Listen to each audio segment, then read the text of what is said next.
Hi friends, and we have again got Harish Chanda Anandram sir for giving a beautiful video about applications of artificial intelligence in material science.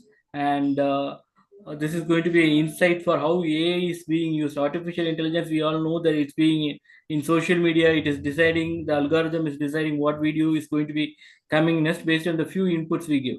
But there are a lot of things in which AI is helping us to for our survival, for the discoveries, for the life-changing medicines and all those. So Sir will give a small introduction about AI in general, and then he will take us to how it's useful in material science, which is helping the world and the survival of the entire ecosystem and the life. Okay, sir, please go ahead with the presentation. Sure, sir.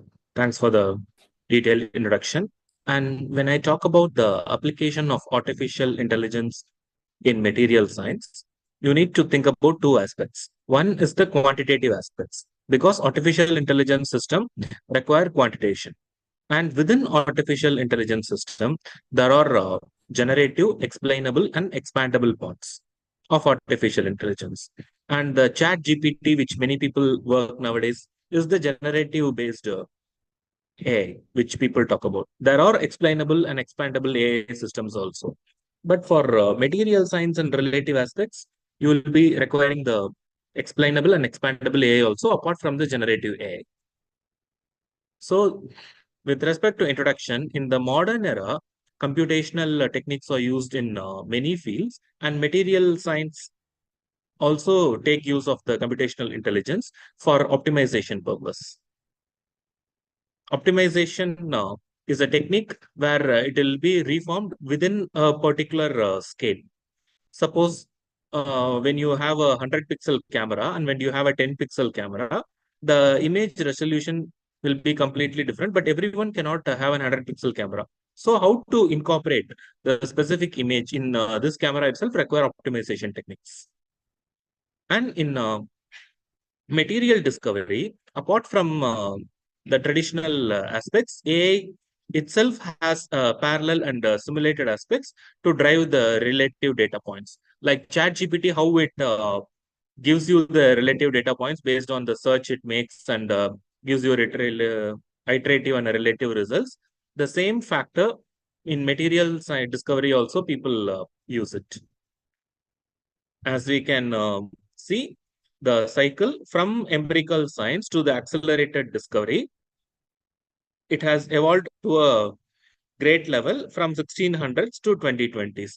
In 2020s, why the flow is very big? It's only because of AI, because we have the report, assessment, hypothesis, and all related accelerated discovery due to the artificial intelligence. And it is published in Nature, a very high impact magazine.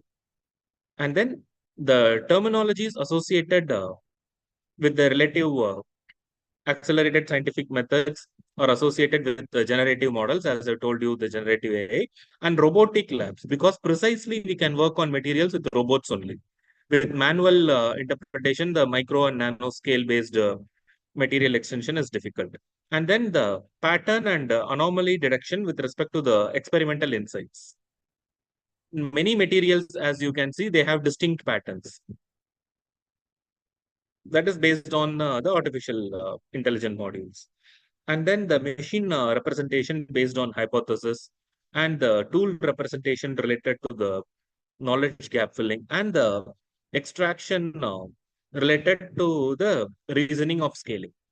And all these are possible due to artificial intelligence. And the developments from the historical data to till level is the semantic scholar, because semantic scholar is being used by computational as well as materials scientists to get lot of articles related to their search based on AI models. And then for making a sketch of a chemical molecule, people use ChemSketch and ChemDraw extractor to various versions, and they have an AI component to have more than 10,000 substructures. And then IBM have also invested in artificial intelligence, and they have developed a deep search platform for categorizing the materials having high impact in the industry. And the IBM DeepSet platform works with a cluster to enable a conversion rate of 0.25 per second, because the generative speed is very high. It's only 0.25 per second in the score. And the knowledge graphs are highly useful, a machine learning technique to fetch the data faster. And then the natural language processing models and the name recognition of materials work with each other and get you the graph associated with the material relationship. Suppose iron material is very good in a particular place, and the same can be replaced by a relative gold material. They try to have a gold plating tab with iron connected to it. Those kind of systems are already being built on. And the creation of knowledge graph involves the approximation of 6 hours to create more than 60,000 molecules with 640 crores. Initially, the material discovery, both government as well as financial sector were spending more than 60,000 crores. Now it has been reduced to 640 crores with AI-based design. And you can see the conversion service of the initial PDF documents to the natural language processing model, to the information extracted relation, to the query substructure. This is also from the nature.com. And the intent is to have a translation of property to a computational workflow. The specific methodological choice will be taken as the decision. And in case of the execution and monitoring, factors like scheduling, prioritization, and relative monitoring is required. And the analysis is based on mapping the output of the workflow to the real world property. The challenges we have here is the unstructured data, because most of the material data is categorized from 1990s only. Before the material data, they were substituted were unstructured, and we need to structure it to make it computational. And then accessing the technical papers associated with large scale machine-based material investigations. Because why I'm saying large scale? Because then only the AI model we are building will be optimized properly. If you are giving a small scale model, then taking it to industry and making it into a real project is a difficult task. And then we need to navigate the appropriate copyright agreement, and we need to resolve the problem of materials to get the proper complex. Because individually, when you test a material, the property is different. When the material is along with the relative material, the property will be different. So the model you develop has to distinguish all these characters. And the subsequent graph of the properties associated with the information need to yield the relative property. The same concept only. Each and every material has to be understood in isolation as well as in complex. Finally, all the capabilities should be collected as hits and should be used in a relative device. The computational model we develop should be with the equipment also to get the relative structure.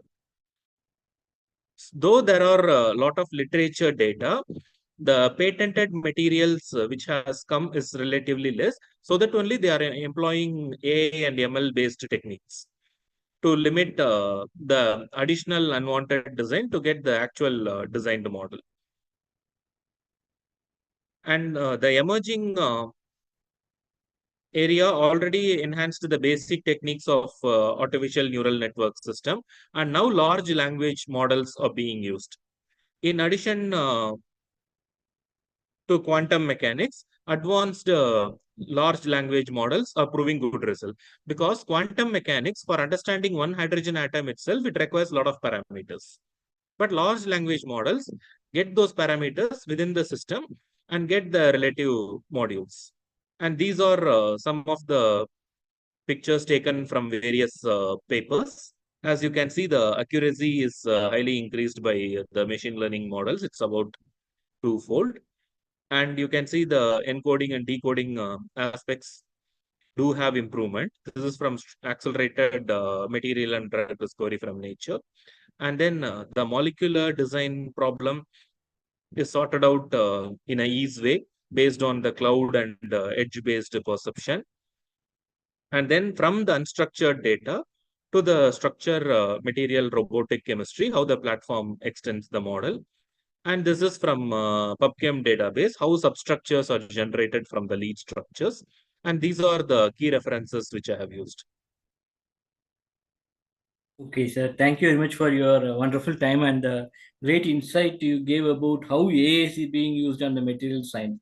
Because you know that AI is being used everywhere, and a lot of people, the only thing they think of when some new technology comes in, as they thought when computers came in, when spreadsheets came in, when ERP came in, and then comes the automation, and then machine learning, and all those stuff when comes in, people only fear they will lose jobs because of it, but they don't think the other part of it, how much value addition they are providing to us.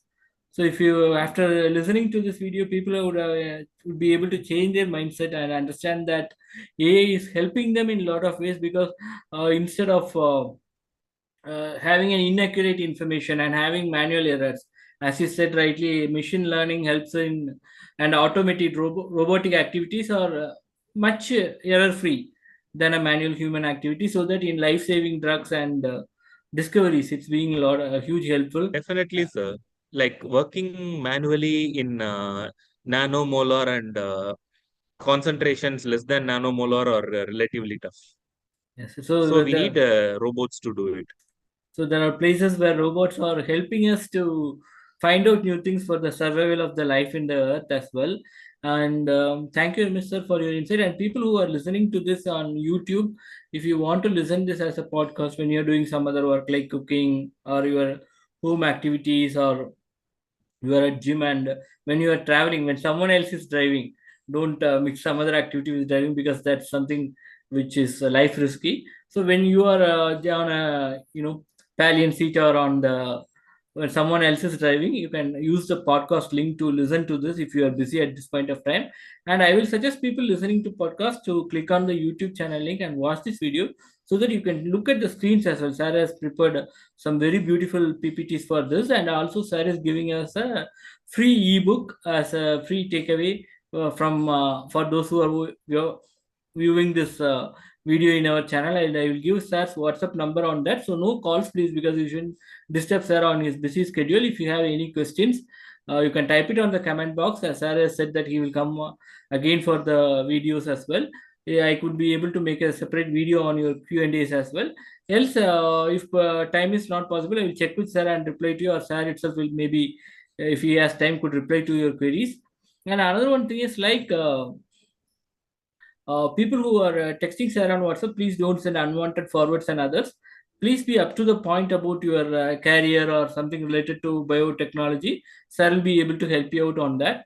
And okay, sir, thank you very much for having your precious time for this. People give a thumbs up so that this video will get stored on your liked video, and also press the share icon and share it using your social media post, and share it with your friends in WhatsApp and others, and share your valuable comments. And you can also press the save icon and save it to watch later, or you can create a separate playlist with this. Okay, friends. Sir, anything else you like to convey? Well, AI has applications everywhere. Please don't restrict yourself to one particular area. That's the key message here. Okay, sir. Thank you very much.